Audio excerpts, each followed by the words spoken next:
거룩하신 하나님 아버지, 날마다 우리에게 새 노래를 허락하시니 감사합니다.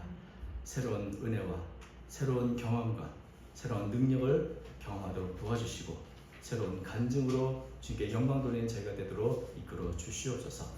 오늘도 귀한 찬양을 통해 영광 돌려오는 새로운 찬양들을 기억해 주시고 때마다 주의 은혜를 경험하며 더 아름다운 목소리와 아름다운 삶으로 주께 영광 돌리도록 붙잡아 주옵소서. 이 시간도 주의 말씀을 듣는 시간입니다. 힘이 부족한 종을 사용하여 주셔서 하나님의 말씀이 바르게 전달되도록 이끌어 주옵소서. 약한 사탄 틈타지 않게 도와주시고 우리의 마음을 언제 주님께로 향하도록 도와주옵소서. 우리 주 예수님의 이름으로 간절히 기도하옵나이다. 아멘. 몇 년 전에 슬기로운 감방생활이라는 이런 드라마가 있었죠. 그 드라마를 제작한 제작진의 그 의도가 뭔가, 만일 범죄자를 가두는 줄만 알았던 차가운 창살과 높은 담장 안에 갑자기 갇히는 생활이 되었다면 당신은 어떻게 할 것인가? 최악의 환경에서 어떻게 적응하고 어떻게 재기할 수 있을까? 이것을 한번 묻고 싶었다. 우리가 삶을 살면서 최악의 환경에 놓일 때가 있습니다. 그럴 때 나는 어떻게 그것을 적응하고 또 어떻게 다시 일어설 수 있을까? 바로 그것을 이 슬기로운 감방생활에서 말하고 싶었다는 겁니다. 내용은 여러분이 보시면 아시겠죠? 우리가 성경에서 최악의 환경에서 이렇게 잘 적응하고 극복하고 재기했던 성경 인물을 들락하면 여러 사람을 들 수 있습니다. 여러분 기억나는 분 누가 있습니까? 요셉이 있죠. 예. 다니엘, 다윗, 다 우리가 아는 신앙의 인물들이 다 좋은 조건이 아니라 사실 최악의 환경에서 그것을 적응하고 견디고 그리고 재기에 회복되었던 그런 인물들이었습니다. 오늘 그 중에 우리가 먼저 나온 대답처럼 요셉을 좀 말씀드리려고 합니다. 사실 요셉이야말로 슬기로운 감방 생활의 대가죠. 요셉은 17세부터 30세까지 사실 그의 인생에서 가장 최악의 환경을 보내야 했습니다. 어떤 사람은 13년요? 그거 13년을 기다려가지고 내가 대제국 애굽의 총리만 될 수 있다면 그까지 13년 기다리는 게 좀 어때요? 나 능히 기다릴 수 있다고 생각합니다. 라는 분도 있을지 모릅니다. 그렇죠? 13년 후에 여러분 대통령이 된다, 이 나라의 무슨 총리가 된다 그러면 그것이 확실하게 나타나면 그냥 견딜 수 있지 않겠습니까? 어떻게 되든. 근데 요셉은 자신이 그렇게 나중에 대제국 애굽의 총리가 될 것을 알고 있었을까요? 전혀 몰랐죠. 요셉은 창세기 41장을 읽지 못했습니다.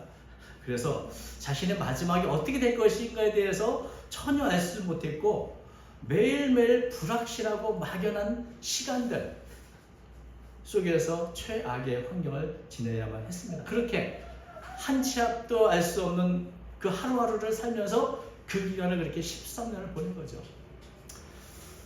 어떻게 그 13년 앞일을 알지 못한 이런 암울한 기간을 또 최악의 환경을 요셉은 어떻게 슬기롭게 잘 견뎠고 적응했고 또 재기할 수 있었을까? 요셉은 자기 인생에 이런 암울하고 최악의 환경을 주신 하나님의 의도를 과연 알고 있었을까? 그래서 오늘은 이 요셉 이야기를 우리가 잠시 좀 살펴보는데 아마 다 아시는 이야기이기도 하고 또는 아마 처음 듣는 분도 있을지 모르겠습니다. 요셉은 본래 이 야곱의 여러 번째 아들로 아주 귀한 아들이죠. 그래서 아버지가 특별히 사랑해서 채색 옷을 입으며 아주 귀하게 성장을 했습니다. 그런데 17살 되던 해에 형들이 시기 때문에 이 요셉을 팔아버립니다. 그래서 17살에 애굽의 노예로 팔려가게 되고 그때부터 보디발의 집에서 노예로 살게 되죠. 그래서 갑자기 편안하게 살던 요셉의 삶이 최악의 환경으로 곤두박질하게 됩니다. 근데 여러분 이렇게 최악의 가장 힘든 시기를 보낼 때에 요셉은 혼자가 아니었습니다. 성경은 가장 힘든 시기를 말하면서 늘 한 가지 말씀을 따라서 말씀해 주십니다. 요셉은 혼자가 아니었고 하나님이 함께하셨다. 창세기 39장 2절 보면 이렇게 보디발의 집에 노예로 갔는데 여호와께서 요셉과 함께 하심으로 그가 형통한 자가 되어 그의 주인 애굽의 집에 있었다. 이렇게 됩니다. 그래서 요셉은 보디발의 집에서 가정총무가 되고 신임을 얻어서 그 안에서도 하나님의 은혜 가운데 거하게 되는데 요셉을 인해서 보디발의 집이 하나님의 복을 받게 되죠. 근데 요셉이 굉장히 성경에서 그렇게 흔하지 않은 용모가 빼어나고 아름다운 사람입니다. 그랬더니 보디발의 아내가 눈독을 들여서 매일같이 요셉을 유혹합니다. 노예 신분인 요셉은 사실 이런 유혹을 거절하기 힘들죠. 당장 불이익이 올 것이 분명한데 그래도 불구하고 그 유혹을 단호하게 거절했습니다. 지난주에 다윗과는 전혀 다른 길을 걸었죠. 단호하게 안 됩니다. 요셉은 이렇게 말합니다. 창세기 39장 9절 이 집에는 나보다 큰 이가 없으며 주인이 아무것도 내게 금하지 아니하였어도 금한 것은 당신뿐이오니 당신은 그의 아내이니라. 그러즉 내가 어찌 이 큰 악을 행하여 하나님께 죄를 지으리까. 요셉은 나를 신임하는 이 보디발 그 주인을 배신했었습니다. 그에게 충성을 다하고 신의를 끝까지 지키려고 했습니다. 이런 요셉에 대해서 이 보디발은 상을 주고 칭찬을 해야 마땅하겠죠. 그런데 보디발은 화가 난 이 보디발의 아내가 요셉이 자신을 욕보이려 했다고 이렇게 거짓으로 고소하는 말을 듣고 잘 확인도 하지 않고 요셉을 감옥에 던져넣습니다. 여러분, 보디발이 요셉이 무고하다는 것을 알았을까요? 몰랐을까요?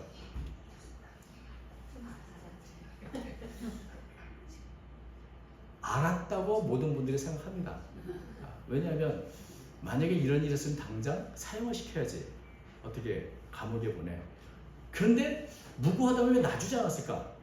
아내의 명예를 지켜야죠. 그것은 집안의 명예이기도 합니다.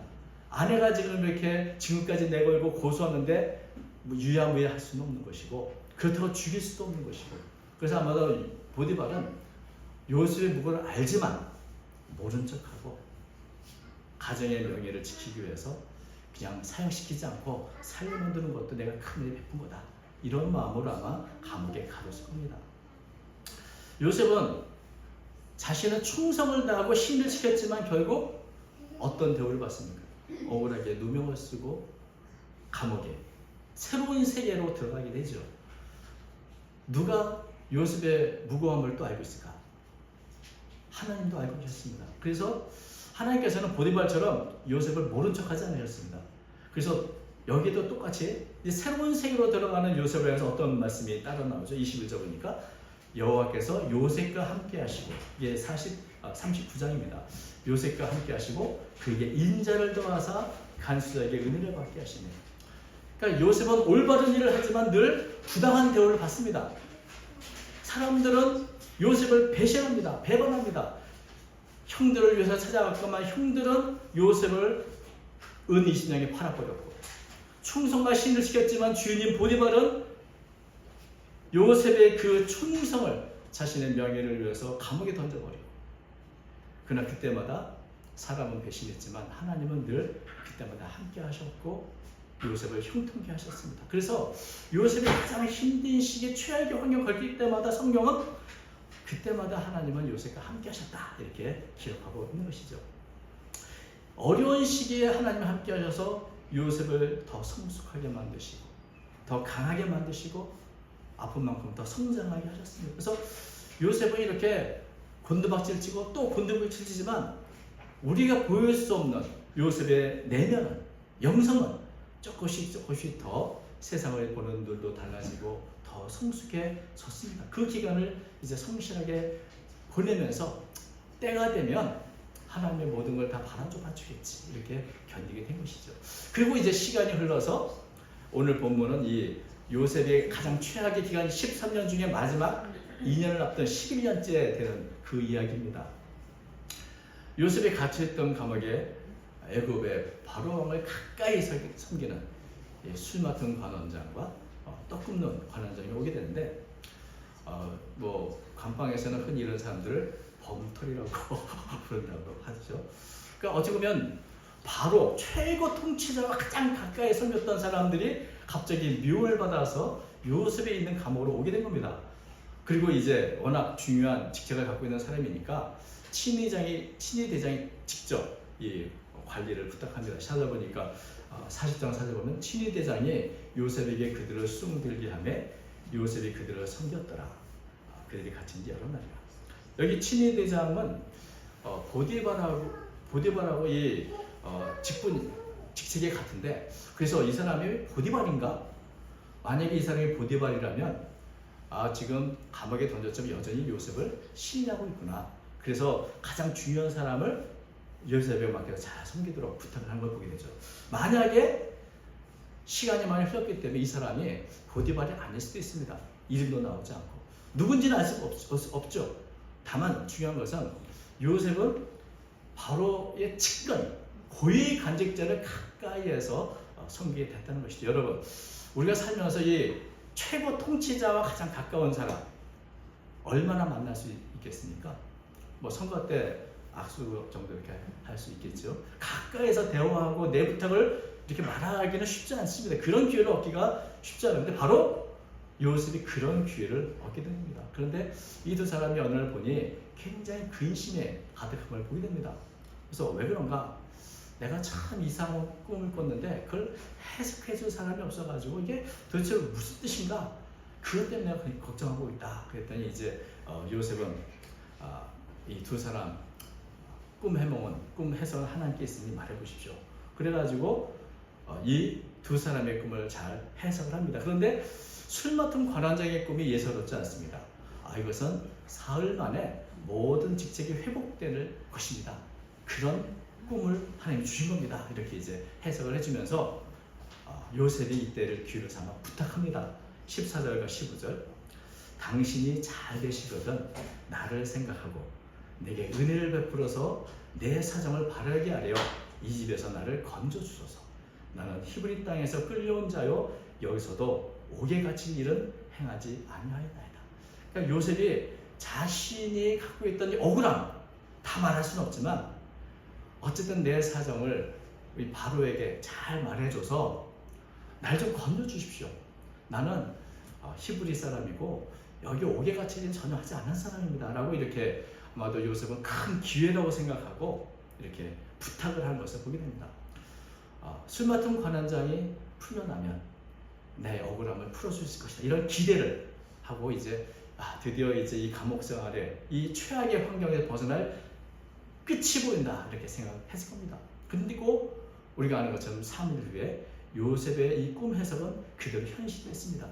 3일 후가 바로 바로의 생일이었는데 바로 이 생일날 이 술 맡은 관원장은 전직이 회복이 되어서 본래 그런 높은 지위에 있게 되죠. 그런데 문제가 뭡니까? 그런데 이 술 맡은 관원장은 요셉을 기억하지 못하고 잊어버렸습니다. 23절 보니까 참 안타까운 이야기죠. 술 맡은 관원장이 요셉을 기억하지 못하고 그를 잊었더라. 여기 두 번이나 강조합니다.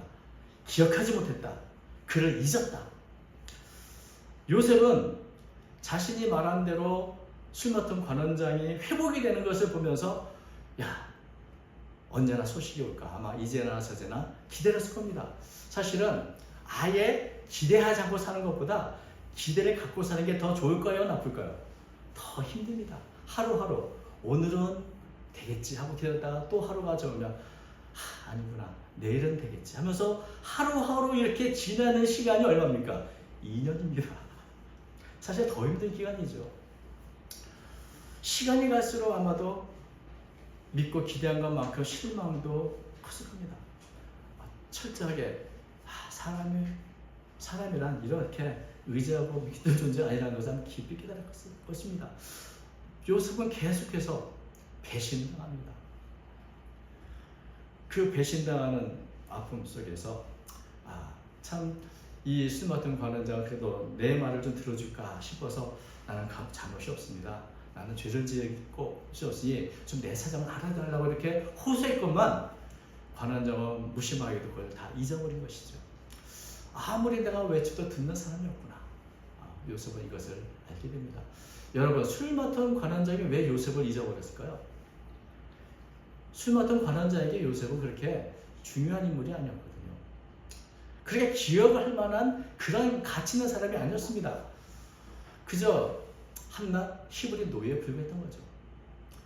뭐 요셉이 죄를 지었든지 짓지 않았든지 그게 자기에게는 별로 관심이 없는 일이었습니다. 이게 비단 술 맡은 관원장만이 그렇겠습니까? 사람들은 누구나 자신 위에 다른 사람의 일은 관심이 없습니다.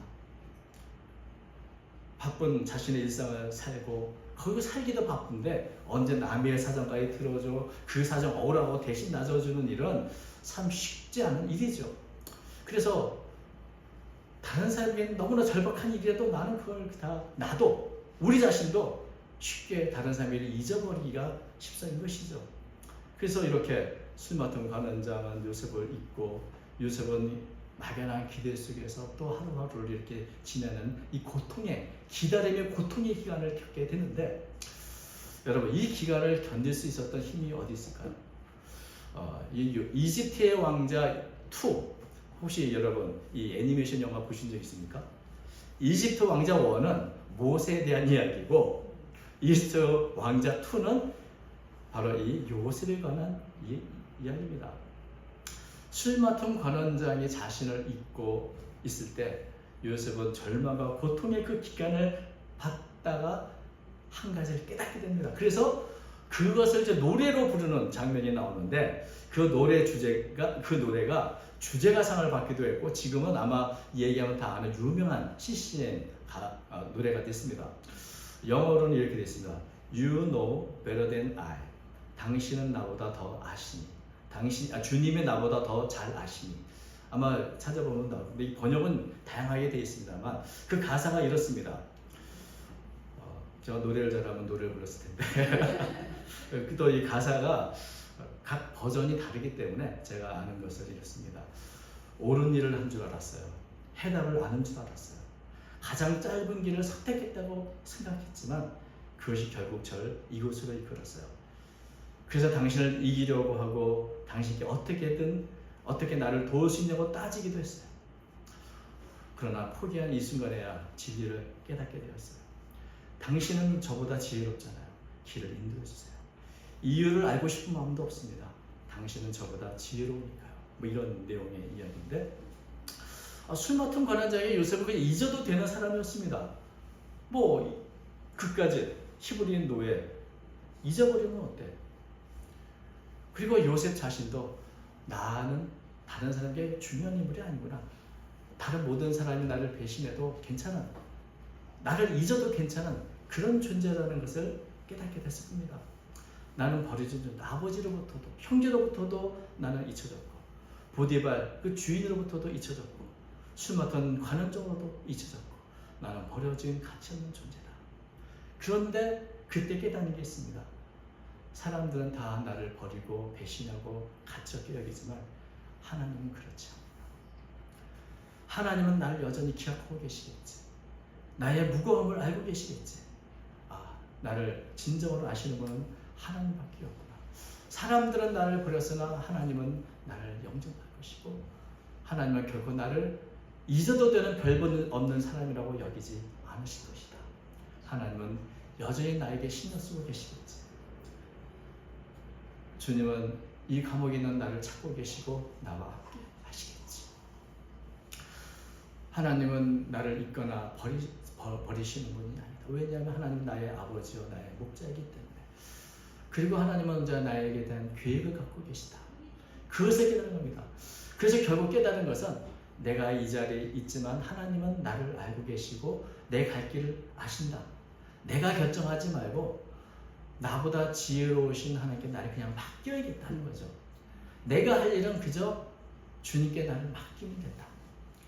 내 방식으로 살려고 하고 사람을 찾아서 뭔가 해결하려고 하지 말고 그 모든 것까지 다 맡기고 이유를 모른다.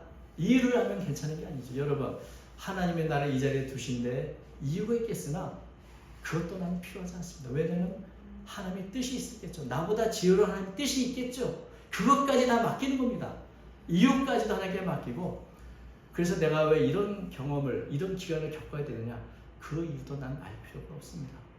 하나님은 나보다 더 지혜로운 분이니까 그러나 그리고 한 가지 있는 것은 하나님은 나에게 가장 좋은 길을 아시니 그저 나는 하나님께 모든 걸 맡기고 기다리겠다. 이런 깨달음을 온 거죠. 참이 뭡니까? 이 이집트 왕자 2 이것만으로 좀 볼 가치가 있습니다. 네. 그래서 그런 기도를 하는 겁니다. 믿고 기다리겠다. 그래서 그런 과정을 통해서 이제 모세는 모든 것을 전적으로 하나님께 맡기는 그리고 기다리는 믿음의 사람이 됩니다. 시편에 보면 이렇게 되어 있습니다. 요셉에 대해서 아주 간략하게 요약을 이렇게 했죠. 시편 105편 17부터 19절. 그가 한 사람을 앞서 보내시며 요셉이 종으로 팔렸도다. 그의 발은 착고에 차고 그의 몸은 쇠쇠함이었으니 곧 하나님의 말씀이 응할 때까지라. 그의 말씀이 그를 단련하였도다. 그러니까 하나님의 뜻이 있겠지 생각하고 그대로 순종하면서 그 말씀을 통해 자신을 단련시켰다는 겁니다. 그래서 여러분 우리가 17세부터 30세까지 이제 요셉이 이 최악의 인생의 기간을 겪게 되는데 그게 하나님의 시간표로 보면 굉장히 정확한 시간대였습니다. 가나안에서 보디발의 집까지, 보디발의 집에서 감옥까지, 그리고 감옥에서 바로의 궁전에 총리까지 그 모든 것이 하나님의 시간표대로 진행되고 있었다는 것이죠. 술 맡은 관원장이 요셉을 기억하지 못했습니다. 언제 기억을 했을까요? 시간이 지나니 요셉의 가치가 드러날 때가 왔습니다. 2년이 지나 요셉이 3세가 되었을 때 하나님께서 바로에게 꿈을 꾸게 하셨는데 그 꿈 때문에 바로가 괴로워합니다. 이게 분명히 큰 뜻이 있는 꿈인데 우리가 니부갓네살 왕도 그렇고 세계를 운영하는 분들이 꿈 때문에 고민을 많이 하죠. 어떤 뜻인지, 뭔가 하나님이 내게 하신 말씀인데 무슨 뜻인지 모르겠다. 애굽의 모든 점술과 모든 지혜로운 사람 다 불러서 해석하게 하지만 아무도 해석을 하지 못합니다. 그때 비로소 술 맡은 관원장이 요셉을 기억했습니다. 갑자기 요셉이 중요한 인물이죠. 바로가 원하는 사람이죠. 여러분, 요셉이 부탁했을 때 술 맡은 관원장이 나가자마자 요셉이라는 사람이 있는데 억울하답니다. 좀 들어봐 주시고 좀 풀려나게 해줘 하는 것과 바로가 고민하고 정말 필요할 때 술 맡은 관원장의 기억에서 요셉을 추천하는 것과 어느 게 더 좋은 방법일까요? 하나님의 방법은 요셉이 고백한 우리보다 지혜롭고 우리보다 더 잘하시는 분입니다. 그게 맡겨드려야죠. 그걸 못 기다리고 안달복달하고 조급해하고 불안해하고 더 나아가서 원망하고 불평한다면 그것은 정말 어리석은 일이 될 것입니다. 그래서 모든 사람이 필요하고 바로가 가장 절실할 때에 요셉은 떳떳하고 소중한 사람으로 감옥에서 나가게 됩니다. 그때 성경을 보니까 요셉은 연도도 하고 옷도 잘 입고 히브리 노예가 아니라 바로의 문제를 해결해주는 해결사로 바로 앞에 서게 되는 것이죠. 그래서 그 해결책을 제시한, 꿈을 해석하고 해결책을 제시한 요셉은 하루아침에 총리가 되었습니다. 이 모든 게 다 하나님의 계획이요 하나님의 시간표대로 이루어진 섭리였던 것이죠. 요셉은 바로 그 시간을 믿고 기다리는 법을 알게 된 겁니다. 베드로전서 5장 6절은 그러므로 하나님의 능하신 손 아래서 겸손하라. 때가 되면 너희를 높이시라. 가장 비천한 자리에 있을지라도 하나님을 하심을 믿고 맡기고 기다리면 때가 되면 높이신다. 그것이 요셉에게 하신 일이고 다니엘에게 하신 일이고 다윗에게 하신 일이고 예수님께 하셨던 일이었던 겁니다. 요셉은 어떤 믿음을 가졌는가? 히브리서 11장 믿음의 장에서 요셉은 이렇게 소개합니다. 히브리서 11장 22절 믿음으로 요셉은 임종시에 이스라엘 자손들이 떠날 것을 말하고 또 자기 뼈를 위하여 명하였으며. 여러분, 이 말씀을 보면 이게 도대체 무슨 말인가 이렇게 좀 궁금했었습니다. 요셉의 믿음은 무엇으로 소개하는가? 요셉은 하나님을 믿고 기다리는 사람이었다는 겁니다. 하나님의 섭리와 통치를 믿고 하나님의 시간을 기다리는 사람이다. 임종시에 그는 믿음으로 자신의 유골이 약속의 땅으로 가야 모든 이스라엘 백성이 애굽을 떠나 가나안 땅으로 갈 것을 믿었고 그 하나님의 약속을 이루실 때에 내 유골도 가져가 달라고 부탁한 겁니다.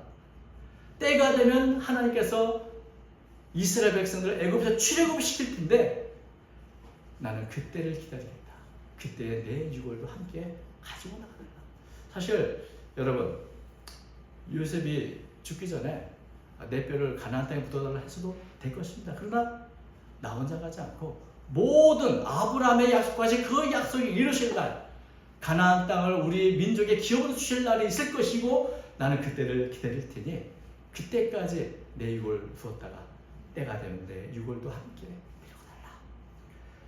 죽은 이후에도 하나님의 때를 기다릴 줄 아는 사람, 하나님을 기다렸던 믿음의 사람이 바로 요셉이었던 겁니다. 요셉은 기다릴 줄 아는 믿음, 기다리는 믿음이었던 것이죠.